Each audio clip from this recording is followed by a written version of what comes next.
राजमाता जिजाऊ स्वराज्याचे संस्थापक छत्रपती शिवाजी महाराज, सावित्रीबाई फुले, डॉक्टर बाबासाहेब आंबेडकर, व्यासपीठावरील बसलेले सर्व मान्यवर, उपस्थित सर्व भगिनी, सर्वांना माझा नमस्कार।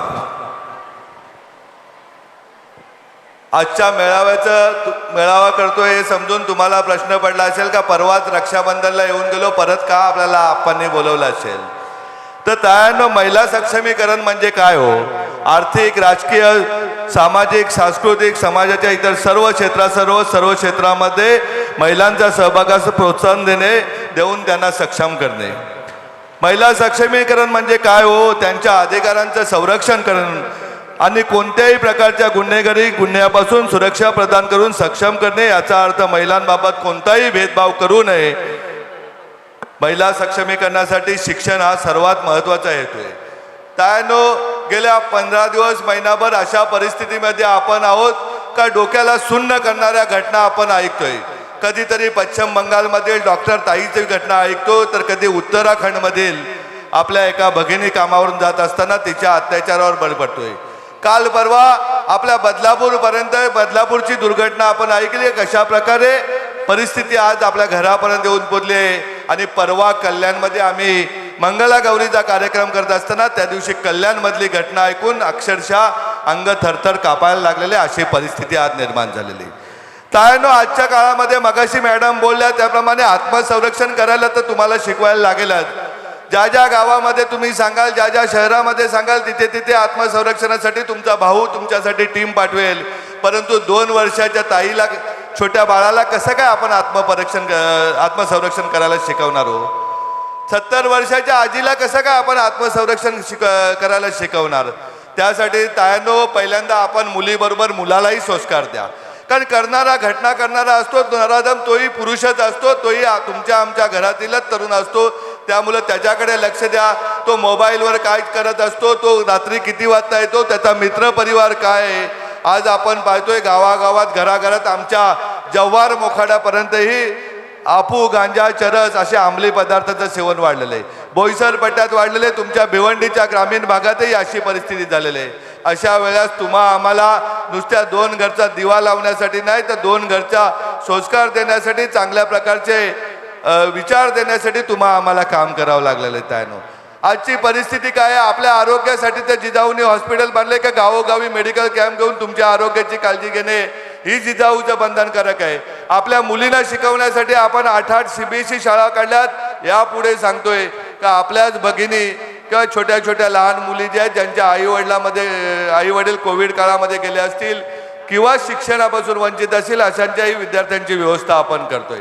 महिलांना सक्षमीकरणासाठी सरकार करेल तेव्हा करेल, परंतु आपण प्रत्येक गावपाड्यावरती जाऊन शिवण क्लासेसची व्यवस्था करतो, मेहंदी क्लासेस, विविध प्रकारचे क्लासेस देऊन आमच्या तायांना कशा सक्षम होतील यासाठी काम करतोय।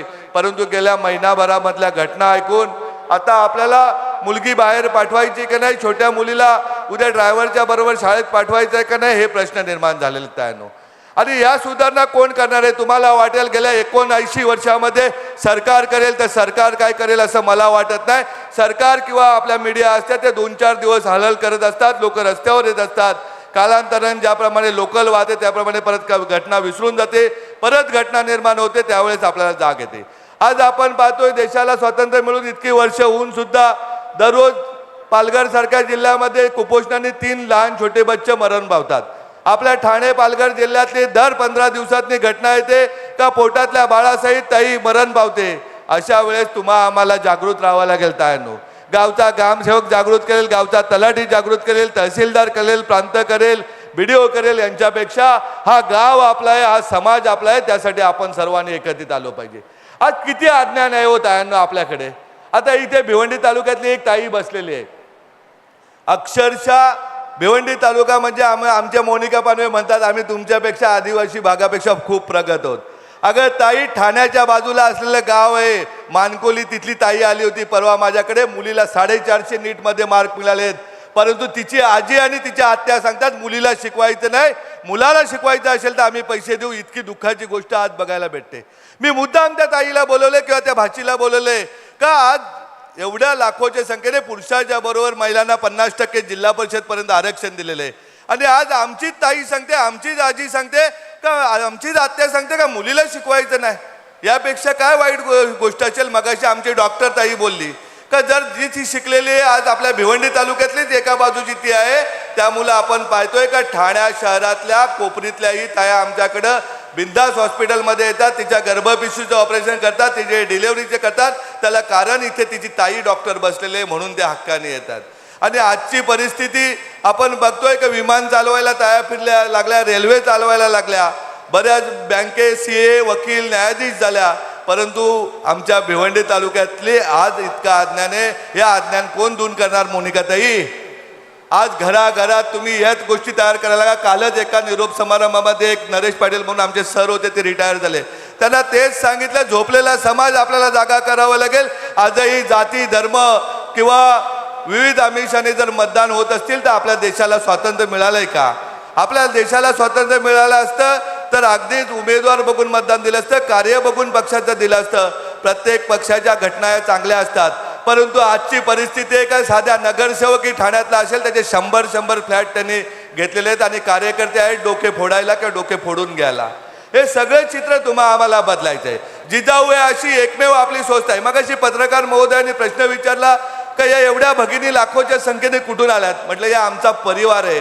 यांना काय आम्ही सांगितलं नाही का प्रत्येक गावातून 20-20 आशाताई घेऊन ये का? पोलीस पाटलांना सांगितलं नाही 10-10 लोक तुम्ही घेऊन या का? कुठल्या अधिकाऱ्याला सांगितलं नाही का गाड्या भरून पाठवा? हे सर्व आमच्या परिवारातील आमच्या भगिनी आहेत, परिवारातील विद्यार्थी त्यासाठी आमच्या आलेले आहेत. त्यांना कुठला मेसेजही माहिती आहे का? कोण नेता येणार आहे, कोण भाषण करणार आहे, कोणासाठी बोलवले? एका जरी ताईला बोलवलं असेल तर पत्रकार महोदयांनी त्यांना विचारून बघा. या सगळ्या कुटुंबातील आमच्या भगिनी आहेत आणि यांच्या रक्षणासाठी 24 तास जिजाऊ यांच्या बरोबर एका कुटुंबाप्रमाणे होती, आहे आणि कायम राहील हे सांगण्यासाठी आलेलो आहे. परंतु तायांनो आज तुम्हालाही काहीतरी करणे गरजेचं आहे. आपल्याला आपल्याच भगिनींची काळजी घेण्याचं काम तुमचं आहे, आपल्याच मुलींची काळजी घेण्याचं काम आपलं आहे. आजही माझा एक मित्र इथं बसलेला आहे का अगदी आपल्याकडे सोनोग्राफी करून जर मुलगी समजत नसेल तर बाजूला वापीला जाऊन सोनोग्राफ्या केल्या जातात, परंतु मुलीला जन्माला घातलं जात नाही. यापेक्षा दुःखाची काय गोष्ट असेल हो तायांनो? मुलगा मुलगी समान म्हणतो आपण, हक्क समान म्हणतो. अनेक ठिकाणी आमच्या वाड्यासारख्या तालुक्यामध्ये कोर्टाच्या केसेसच फक्त बहीण आणि भावाच्या वादाने चालत आहेत. या सगळ्या गोष्टी थांबाव्या लागतील. काही संपत्ती घेऊन आपण दूर नाही होतात. पंकजच्या गावच्या कोशिंब्याच्या ताई बोलल्या, आपण काय प्रॉपर्ट्या घेऊन जन्माला आलो नाही आणि प्रॉपर्ट्या घेऊन जाणार नाही, परंतु माणूस म्हणून आपण जगलो पाहिजे. आज जागतिकीकरण चालू आहे, जिकडे गल्लीपासून दिल्लीपर्यंत पाहतो तिथे करप्शन चालू आहे. तर आपल्याला त्याच्यात हात घालण्यापेक्षा आपल्याला चांगली माणसं प्रशासनात आणली पाहिजेत. आपल्याला आपल्या मुलांना संस्कार दिले पाहिजेत. त्याबरोबर गावातील गोरगरिबाचा मुलगा ज्याला वडील नाही, ज्याला आई नाही, ती मुलगा असो किंवा मुलगी असो, त्यांना शिक्षण देण्याचं काम तायांनो आपल्याला करायचं आहे. गोरगरीब तुमच्या घरात मध्ये काम करणारी ताई असेल आणि तिला उद्या कॅन्सर सारखा जरी आजार झाला तरी तुम्ही जिजाऊशी संपर्क करा, तिला बरं करण्याचं काम आपल्याला जिजाऊ करेल. आज आपण सांगतो मासाहेब जिजाऊंना अभिप्रेत असलेलं शिवराज्य आज आपण बघतोय. आपल्या जिजाऊ मार्फत आपण प्रयत्न करतो. निवडणुका आल्या का प्रत्येक वेळेस छत्रपती शिवाजी महाराज, डॉक्टर बाबासाहेब आंबेडकर सर्वच राजकीय पक्षांना दिसत असतात, परंतु देतात का हो आपल्याला? एकदा निवडणुका झाल्यानंतर विरोधातली लोक किंवा सत्तेवर बसलेले लोक तरी देतात का कधीतरी रामराज्य? आपल्याला आपल्या कुठल्या सुखदुःखाची काळजी आहे का? आमच्याकडे 2018ला पोटनिवडणूक झाली होती. मगाशी जव्हारच्या ताया बोलतात. मला आनंद त्या गोष्टीचा होता का दोन्हीकडून राजकीय पक्ष मोठ्या प्रमाणात पैसे आमच्या गोरगरीब माणसाला देतो. त्या गोष्टीत मला आनंद होता. मला माहिती होतं एकदा निवडणूक झाली का परत 5 वर्ष कोण इथे येत नसतो. मिळू दे आमच्या लोकांना, काय 2 पैसे मिळत असतील ते मिळू दे. सगळ्याच लोकांना पैसे देऊन फक्त मतं विकत घेण्याचं काम चाललं होतं. तायानो, विकला जाणारा तो माणूस आपल्या जिजाऊचा नसेल एवढं तुम्हाला सांगतो. आजपासून विकणं बंद करा. आपण आपल्याबरोबर आपल्या मुलींना शिक्षण द्यायचे. नात्यातल्या मुली शिकल्या पाहिजेत, नात्यातले गावातल्या मुली शिकल्या पाहिजे. जिथे तुम्हाला अडचण असेल तिथे तुमचा भाऊ हा तुमच्या बरोबर खांद्याला खांदा लावून असेल, परंतु मुली शिकल्या पाहिजेत एवढं आज तुम्ही संकल्प करून जा. जोपर्यंत आपल्या समाजातील मुली चांगल्या शिक्षण घेत नाही, चांगल्या उच्च पदावर जात नाही, तोपर्यंत समाज कधीही पुढे जाणार नाही याची तुम्हाला मी खात्री देतो. आज आपण सकाळपासून आलेला, सकाळी कोकण मॅरेथॉन झाली, आता आपला महिला मेळावा संपन्न होतो, यानंतर विद्यार्थ्यांचा गुणगौरव संपन्न होतो. त्यानं केल्याने कुठली गोष्ट नाही होत. आपल्याकडे आता आलेले स्वप्नील माने सर बसले, त्यांचं भाषण तुम्ही ऐकणार आहोत. आई वडील नसताना त्या विद्यार्थ्यांनी ठरवलं मला UPSC काढायचे. मला जाताना जानेवारी महिन्यात शब्द दिला का आप्पा मी परत येईन तर मी नक्कीच UPSC काढून येईल, आणि 6 महिन्याने ते UPSC काढून मला भेटायला आले. त्याचबरोबर सांगायला गेलं, आज तुम्ही सांगाल तुम्हाला अडचणी खूप आहेत.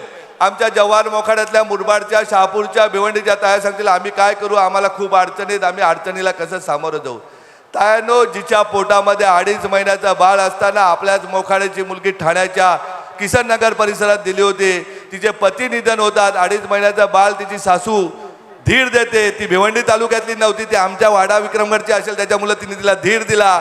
ते बाळ जन्माला घातलं. जन्माला घातल्यानंतर लोकांची धुनी भांडी करणारी ती ताई आणि तिची सासू या दोघी जणी जेव्हा जिजाऊच्या पोलीस भरती केंद्रामध्ये ठाण्याच्या येतात, त्यानंतर तिला विचारलं जातं बाळा तू लेक्चरला का बसत नाही. ती रडायला लागते का आम्हाला लोकांची धुनी भांडी करावं लागतात, त्या मुलं लेक्चरला बसू शकत नाही. त्या ताईला जिजाऊ 8,000 रुपये तिला मिळत असताना 15,000 रुपये अभ्यासाचे दिले जातात. तिला झडपोलीला आणलं जातं. आणि आज तुम्हाला सांगतो ताठ मानेने मुंबई महानगरपालिकेच्या अग्निशमक दलामध्ये दादरच्या सब सेंटरमध्ये ती एका अधिकारी पदावर निर्माण झालेले. मग तिला अडचणी नव्हत्या का? आपण अडचणींना धरून जाऊ नका. हे काम करत असताना मला अडचणी येत नाहीत का? अडचणी तर येतात, ज्याच्याकडे कर्तृत्व आहे त्याच माणसाला अडचणी येतात. ज्या झाडावरती आंबे बांधलेले असतात त्या झाडावरच लोक दगड फेकत असतात. परंतु जेव्हा तुम्ही आम्ही सर्व चांगली माणसं एकत्र येऊ तेव्हा नक्कीच या समाजाला दिशा देऊ. छत्रपती शिवाजी महाराजांच्या मातोश्री महासाहेब जिजाऊंना अभिप्रेत असलेले रामराज्य देण्यासाठी तुम्ही आम्ही सर्वजण जर शपथपूर्वक कामाला लागलो तर मला वाटतं कुपोषणाचा जिल्हा कोकण हे लढणारं मारणारं आलेल्या प्रत्येक प्रकल्पात त्यांचा शेतकऱ्यांचा नुकसान होणारा या सगळ्या गोष्टी आपण 100% दूर करू शकतो. परंतु प्रत्येकाला यासाठी एकटा निलेश सांबरेकर, जिजाऊच्या मोनिकाताई, हेमांगीताई, परेश सर, केदार सर यांनी प्रयत्न, पंकज सर यांनी करून नाही चालणार. तर प्रत्येकाला तुम्हाला वाटलं पाहिजे का आता आपल्याला आपली गरिबी दूर करायची, आपल्या समाजामधील कायदे बदलणे गरजेचे आहेत का? जर अशा 2-2 वर्षाच्या मुलीवरती अत्याचार होत असतील बाहेर पडल्याशिवाय पर्याय नाही. बाकी आपण पाहतोय राजकारणी लोक या अशा घटनांचेही दोन्ही बाजूला राजकारण करत शकतात. किळसवाणे प्रकार सुरू असतात. हे सगळे प्रकार थांबवायचे असतील तर जिजाऊ ही छत्रपती शिवाजी महाराजांच्या काळातले जिजाऊ घरोघरी जन्माला आपल्याला घालावी लागेल आणि घरोघरी छत्रपती शिवाजी महाराज जन्माला घावे लागतील. यासाठी तुम्ही आम्ही एकत्रितपणे प्रयत्न करूया एवढं आपल्याला मी नक्कीच बोलतो. आपली कुठलीही शैक्षणिक अडचण असेल, वैद्यकीय अडचण असेल, एवढंच नाही स्वयंरोजगारची अडचण असेल, जबाबदारी निलेश सांबरेची असेल एवढा आपल्याला मी शब्द देतो आणि मी थांबतो. जय हिंद, जय महाराष्ट्र.